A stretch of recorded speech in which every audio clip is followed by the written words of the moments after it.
जय हिंद बच्चों, कैसे हैं आप सब। आशा करती हूँ सब खूब स्वस्थ होंगे और अपनी पढ़ाई में व्यस्त होंगे। तो आइए बच्चों, आज हम प्रारंभ करते हैं श्याम सुंदर दास क्वेश्चन प्रश्न उत्तर की श्रृंखला प्रारंभ करते हैं बच्चों, क्योंकि सीखने सिखाने की प्रक्रिया निरंतर हमारे साथ जारी है, आपके साथ जारी रहेगी। और क्योंकि सीखेंगे नहीं तो फिर जीतेंगे कैसे। आप जानते हो, फ्यूचर में जब तक पढ़ना लिखना नहीं जारी रहेगा, पढ़ाई हमारा लाइफ है, हमारा जीवन है, हमारा कर्तव्य है, क्योंकि हमारे माता पिता हमको पढ़ा रहे हैं, तो हमारा पूरा का पूरा जिम्मेदारी और कर्तव्य है कि हमको पढ़ना ही है। तो पढ़ने के लिए बच्चों निरंतर सीखने सिखाने की प्रक्रिया चलती रहेगी। तो आइए बच्चों, आज हम शुरुआत करते हैं फिर क्वेश्चन नंबर 41 से। हमने पिछली क्लास में देखिए 40 तक पढ़ लिया था। हिंदी नवरत्न के लेखक मिश्र बंधु हैं। तो अब देखिए क्वेश्चन नंबर, इसी तरह से आपके एग्जाम में क्वेश्चन बनेंगे बच्चों। आप अपने क्वेश्चन से रूबरू हो जाइए, एग्जाम के समय आपको इसी प्रकार से क्वेश्चन बनेंगे। तो चलिए क्वेश्चन नंबर 41 पे देर ना करते हुए फटाफट हम क्वेश्चन को सॉल्व करते हैं, समझते हैं। इसमें जितना हो सकेगा ट्रिक भी जोड़ेंगे और एक्स्ट्रा व्याख्या भी करते चलेंगे। तो श्याम सुंदर दास के 2 आलोचनात्मक ग्रंथों के नाम लिखिए। साहित्य लोचन, सा से साहित्य हमने याद कराया था बच्चों, और सा से श्याम सुंदर दास। और रूपक रहा श्याम सुंदर जी कैसे हैं, बड़े ही सुंदर हैं। उनका रूप कैसा है श्याम सुंदर जी का, बड़ा ही निराला है, बड़ा ही रहस्यमय सुंदर है। रूपक रहा श्याम सुंदर दास, क्यों? क्योंकि जो श्याम सुंदर दास जी का रूप है बड़ा ही रहस्यमय है, रूपक। तो ये आलोचनात्मक ग्रंथ है, ये भी जाने रहिए बच्चों। पूछ लेगा आपसे श्याम सुंदर दास द्वारा रचित किसी एक आलोचना को लिखिए, तो आप सा से श्याम याद रखेंगे और सुंदर सुंदर से रूपक याद रखेंगे, बस लिख देंगे साहित्य लोचन रूपक रहास। अब क्वेश्चन नंबर 42 पे चलते हैं बच्चों। हिंदी की प्रथम आत्मकथा देखिए, प्रथम की फोकस कीजिएगा बच्चों, प्रथम, और उसके लेखक बताइए। तो आत्मकथा बनारसी दास जैन का है, अर्ध कथानक। अब देखिए बच्चों, यहाँ पर कथानक में कथा भी छिपा हुआ है। अगर ऑप्शन में आ गया, जैसे ABC करके आ गया, तो भी आप लगा सकते हैं, थोड़ा सा ट्रिक लगा के कि आत्मकथानक, तो यहाँ भी कथा और यहाँ भी कथा। देखिए इस तरह से आप दिमाग लगाइएगा। अब आइए क्वेश्चन नंबर 42 की तरफ। भारतीय हरिश्चंद्र की आत्मकथा, तो ये इन्होंने लिखा है, कुछ आप बीती और कुछ जग बीती, यही है दोनों, कुछ आप बीती कुछ जग बीती। अब परिव्राजक, अब यहाँ से आत्मकथा के संबंधित क्वेश्चन बन रहे हैं बच्चों। परिव्राजक की प्रजा किसकी आत्मकथा है, तो ये बच्चों शांति प्रिय द्विवेदी की है। परिव्राजक प्रजा कैसी है, शांत रहती है। परिव्राजक की प्रजा कैसी है, बहुत शांत प्रिय है। परिव्राजक की प्रजा बड़ी ही शांत प्रिय है, इसलिए परिव्राजक को किसने लिखा, शांत प्रिय द्विवेदी ने लिखा। वियोगी हरि की आत्मकथा बताइए बच्चों। मेरा जीवन प्रवाह, वियोगी लोग कहते हैं, जो योगी लोग होते हैं उनका जीवन प्रवाह की तरह चलता रहता है। वो कहीं एक जगह आप किसी योगी को रुके हुए देखे हैं, कहीं घर बना के, महल बना के, कुछ बना के रहते हैं, नहीं, बस वो निरंतर चलते रहते हैं, अपने ज्ञान को बांटते रहते हैं, चलते रहते हैं, एक स्थान से दूसरे स्थान पर, एक तीर्थ यात्रा से दूसरे तीर्थ यात्रा पर निरंतर चलते रहते हैं। कौन? वियोगी लोग। मेरा जीवन प्रवाह वियोगी हरि, क्यों? क्योंकि वियोगियों का जीवन प्रवाह में रहता है, चलता रहता है। आधे रास्ते और सीधी चट्टान किसकी रचना है, तो ये बच्चों KM मुंशी की रचना है। हरिवंश राय बच्चन की आत्मकथाओं के नाम लिखिए। तो आप देखिए बच्चों, हमने इसके पहले भी आपको ये सब क्या कहते हैं, आत्मकथा ही है, कई आत्मकथा इन्होंने लिखा है। पहला, क्या भूलूं क्या याद करूं, नीड़ का निर्माण, फिर बसेरे से दूर और 10 द्वार से सोपान तक, 4 आत्मकथाएं हैं, हमने पहले भी जिक्र किया है। क्या भूलूं क्या याद करूं, नीड़ का निर्माण, फिर बसेरे से दूर और 10 द्वार से सोपान तक। ऐसे बार बार बच्चों रिवीजन करते हुए आपको याद दिला देंगे, एकदम एग्जाम के टाइम तक आपको एकदम कंप्लीटली आपको याद हो जाएगा। चलिए अब क्वेश्चन नंबर 48 की तरफ हम लोग बढ़ते हैं। कलम का सिपाही किसके जीवन को आधार बनाकर लिखी गई है, तो आप जानते हैं कि कलम का सिपाही मुंशी प्रेमचंद के जीवन को आधार बनाकर लिखा गया है, और इसके लेखक बच्चों मदन गोपाल हैं।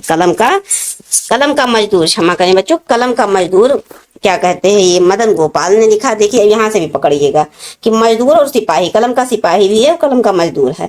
आप मजदूर कैसे पकड़ेंगे, यहाँ पर देखिए मदन में माँ है ना, और मजदूर में भी माँ है, बस माँ वर्ण को पकड़ लीजिएगा। कलम का मजदूर आ गया, मजदूर में माँ आ गया, तो मदन मोहन को पकड़ लीजिएगा, क्योंकि ये भी माँ से शुरू होते हैं। बस हिंदी की पहली जीवनी किसे माना जाता है, जीवनी की बात कर रहे हैं बच्चों, तो नाभादास कृत भक्तमाल को, भक्तमाल में तमाम कई प्रकार की मतलब कई कवियों के, बहुत प्राचीन प्राचीन कवियों के क्या है, जीवन के बारे में लिखा हुआ है, कब उनका जन्म, कब उनका समय काल, सब ए टू जेड नाभादास ने लिखा है। तो इसी को माना जाता है हिंदी की प्रथम जीवनी। किसे? भक्तमाल को। किसने लिखा? नाभादास ने। अब आइए बच्चों क्वेश्चन नंबर 50 की तरफ चलते हैं। शांति जोशी ने किसकी जीवनी लिखी है? जो शांति जोशी हैं वो किसकी जीवनी लिखी है? तो सुमित्रा नंदन पंत जीवन और साहित्य नाम से लिखी हैं। सुमित्रा नंदन पंत की जीवनी लिखी है। देखिए दोनों में सा है, कॉमन आ रहा है, तो इसे भी आप कर सकते हैं। और दूसरा लिखिए जीवन और साहित्य के नाम से लिखी है सुमित्रा नंदन पंत को। चैतन्य महाप्रभु के लेखक कौन है? देखिए बच्चों चैतन्य महाप्रभु को आप जान लीजिए। चैतन्य महाप्रभु के लेखक कौन है? तो ये अमृतलाल नागर हैं। अमृतलाल नागर ने क्या लिखा है? चैतन्य महाप्रभु। सत्यदेव परिव्राजक द्वारा रचित संस्मरण विधा की एक रचना का नाम लिखे।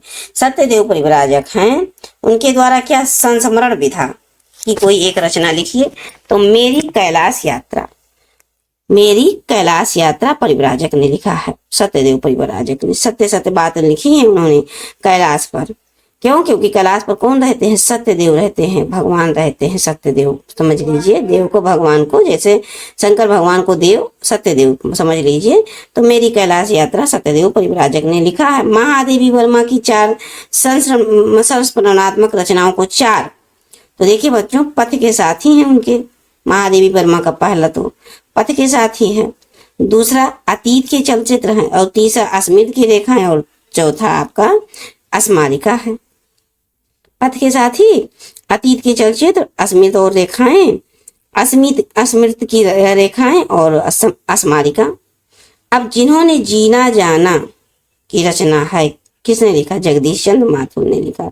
जिन्होंने जीना जाना, जिन्होंने जीना जाना, जगदीश चंद्र माथुर। जाना जगदीश, जीना जाना जगदीश।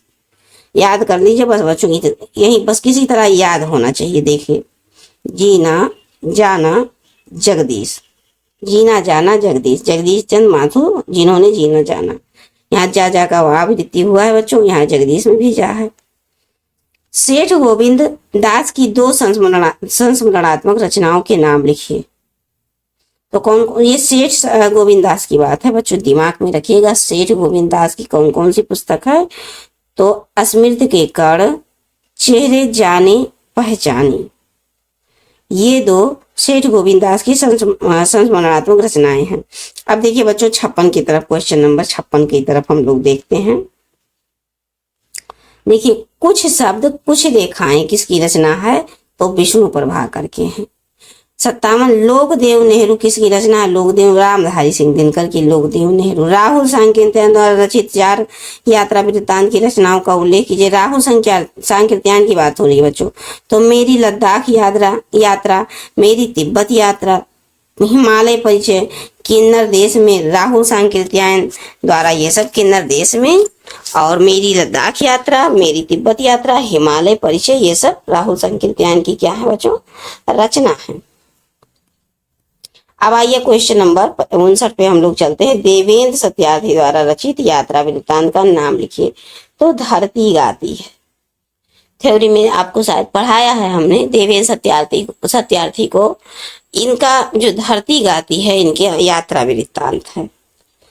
इन्होंने खूब यात्रा किया होगा तो देखा होगा बहुत सुहावनी धरती, धरती गाती अर्थात जहाँ पर धान और सरसों के फूलें लहरा रहे हो, फूल पत्तियां, फागुन का मौसम हो, जैसे लग रहा हो मानो कि चारों तरफ का वातावरण देखकर कि मानो धरती गाती हो। जैसे फागुन के महीने में कैसा महसूस होता है?